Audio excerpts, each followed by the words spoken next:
সোমবার থেকে দেশজুড়ে কার্যকর হয়েছে ভারতীয় ন্যায় সংহিতা, ভারতীয় নাগরিক সুরক্ষা সংহিতা ও ভারতীয় সাক্ষ্য অধিনিয়ম। ইন্ডিয়ান পেনাল কোড বা আইপিসির পরিবর্তে এই নতুন আইন লাগু করা হচ্ছে। ভারতীয় নয়া ৩ অপরাধমূলক আইনের বিরুদ্ধে সারা রাজ্য জুড়ে প্রতিবাদে নেমেছে তৃণমূল। তীব্র বিরোধিতা করেছে রাজ্য বার অ্যাসোসিয়েশনও। এই আইনের বিরোধিতা করে রাজ্য বার কাউন্সিলরের নির্দেশে সোমবার দুপুরে দুর্গাপুর মহকুমা আদালতের সামনে ধর্ণা অবস্থান এবং মৌন মিছিল করা দুর্গাপুর বার অ্যাসোসিয়েশনের পক্ষ থেকে। দুর্গাপুর মহকুমা আদালতের সকল আইনজীবী ছাড়াও এদিনের কর্মসূচিতে অংশ নেন পশ্চিমবঙ্গ ল ক্লার্কস অ্যাসোসিয়েশনের দুর্গাপুর শাখা এবং আদালতের ট্রাইপিস্টরা। উপস্থিত ছিলেন দুর্গাপুর বার অ্যাসোসিয়েশনের সভাপতি দেবব্রত সাই, সম্পাদক অনুপম মুখোপাধ্যায়, আইনজীবী কল্লোল ঘোষ সহ বহু আইনজীবী। বার অ্যাসোসিয়েশনের সভাপতি দেবব্রত সাই বলেন, এই নয়া আইনের ফলে সাধারণ মানুষকে চরম সমস্যায় পড়তে হবে। আমরা তারই বিরোধিতা করছি। রাজ্য বার অ্যাসোসিয়েশনের নির্দেশে আমরা পথেও নেমেছি, মৌন মিছিল অবস্থানও করছি। আইপিসি, সিআরপিসি এবং এভিডেন্স অ্যাক্ট ছিল। ভারতবর্ষের গণতান্ত্রিক ব্যবস্থার যে কাঠামো, ভারতবর্ষের সংসদ, সেই সংসদের বিরোধী রাজনৈতিক দলকে কোন রকম সুযোগ না দিয়ে, তর্ক বিতর্কের কোনো সুযোগ না দিয়ে এক নতুন আইন আমাদের ভারতবর্ষের মানুষের কাছে পৌঁছে দেওয়া হয়েছে। ভারতবর্ষের আইনজীবী থেকে শুরু করে জুডিশিয়ারি সিস্টেমের কাছে পৌঁছে দেওয়া হয়েছে। আমরা এই নতুন আইনটাকে এখনো পর্যন্ত মনে করছি না যে এটা ভারতবর্ষের নাগরিকদের জন্য পরিপূরক হয়ে উঠবে যা এতদিন ছিল।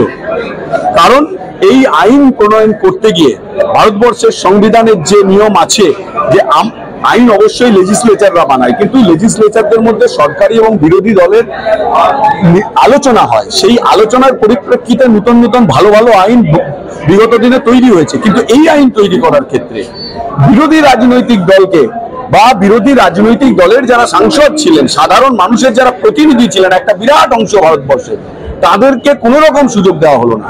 সুযোগ না দিয়ে এক নতুন আইন তৈরি হয়েছে, ভারতীয় ন্যায় সংহিতা, ভারতীয় নাগরিক সুরক্ষা সংহিতা এবং ভারতীয় সাক্ষ্য অধিনিয়ম।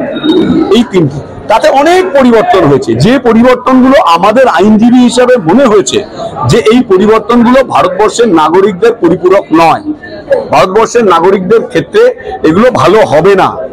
এই ধরনের আইনের যদি আমাদেরকে ভারতবর্ষের বুকে প্রতিষ্ঠা করতে হয়, তাহলে বিভিন্নভাবে আলোচনার প্রয়োজন, যে আলোচনাটা হয়নি।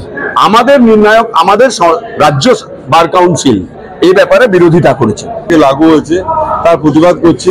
এটা সময় দেওয়া আরো দরকার ছিল, মানুষের মধ্যে আলোচনা হওয়ার আরো প্রয়োজন ছিল, যেটা আমরা মনে করছি, আইনজীবীরা মনে করছে। সেই মনে করার প্রতিবাদ হিসেবে আজকে আমরা বার কাউন্সিলের নির্দেশ মতো আমরা এখানে আজকে ধর্ণা দিলাম, আজকে আমরা এখানে প্রতিবাদ মিছিল করলাম।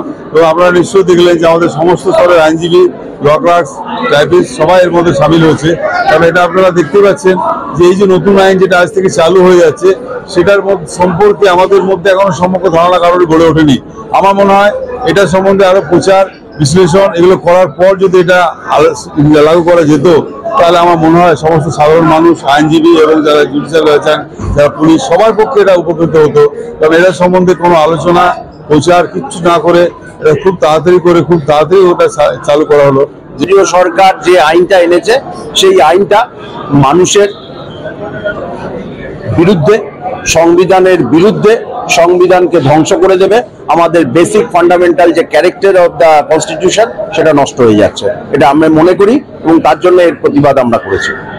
কি কি অসুবিধা হতে পারে? অনেক অসুবিধা আছে, সবগুলো তো বলা যাবে না। একটা ছোট্ট শুধু আপনাদের সামনে বলি, আমরা এই মিটিংয়েও বলেছি যে কোনো লোককে বিনা পয়সায় কাজ করানো যায় না বলে সংবিধান স্বীকৃত আর্টিকেল 23-তে বলা আছে। অথচ নতুন আইনে একটা ব্যবস্থা এনেছেন যেখানে পানিশমেন্ট হবে কমিউনিটি সার্ভিস, অর্থাৎ কোনো আসামিকে যদি প্রমাণিত হয়, দোষ প্রমাণিত, তাকে সাজা দিতে পারেন যে তোমাকে 1 বছর বা 6 মাস বা 2 বছর বা 3 বছর বিনা পারিশ্রমিকে সমাজের বিভিন্ন কাজ করে বেড়াতে হবে, অর্থাৎ তাকে লেবার দিতে হবে। তাহলে লেবার উইদাউট পেমেন্ট এটা কোথাও স্বীকৃত নয়। কারণ আপনারা জানেন, যারা জেলে আছে, সংশোধনাগারে আছে, তারাও যদি কাজ করে তারাও একটা পয়সা পায়। সেক্ষেত্রে এই পয়সাটাও বন্ধ করে দেওয়া হচ্ছে, অর্থাৎ এটা সংবিধান বিরোধী এক কথায় বলা যায়। এর সঙ্গে সঙ্গে হাজারটা বলা আছে।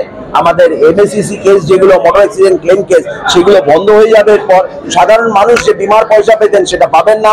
অ্যাক্সিডেন্টের পর বলা হচ্ছে যে ড্রাইভারকে ওখানে বসে থাকতে হবে এবং সেখানে পুলিশকে খবর দিতে হবে যে আমার দোষে একটা অ্যাক্সিডেন্ট হয়েছে, আপনি আসুন। আর সাধারণ মানুষ বসে বসে দেখবে, মব লিঞ্চিং হবে না, এই গ্যারান্টি সরকার দিতে পারে না। তাই মানুষের জীবনকে সেখানে নষ্ট করে দেওয়া হচ্ছে।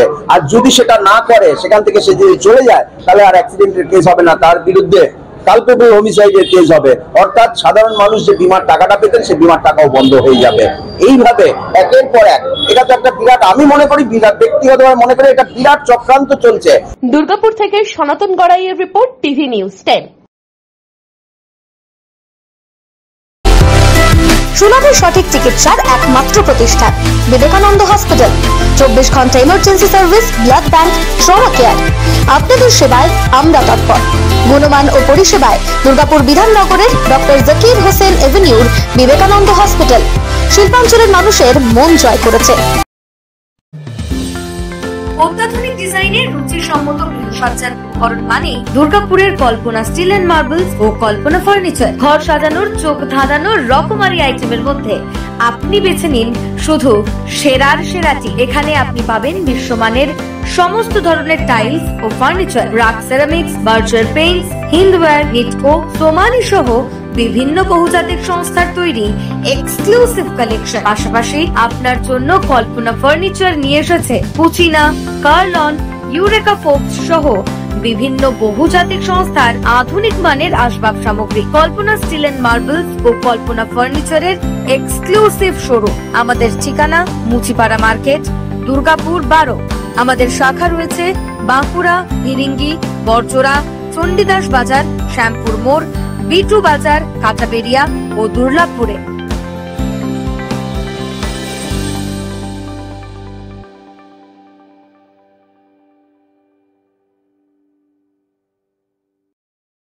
সবার আগে খবরের আপডেট পাওয়ার জন্য সাবস্ক্রাইব করুন আমাদের ইউটিউব চ্যানেল এবং ক্লিক করুন বেল নোটিফিকেশন আইকনে।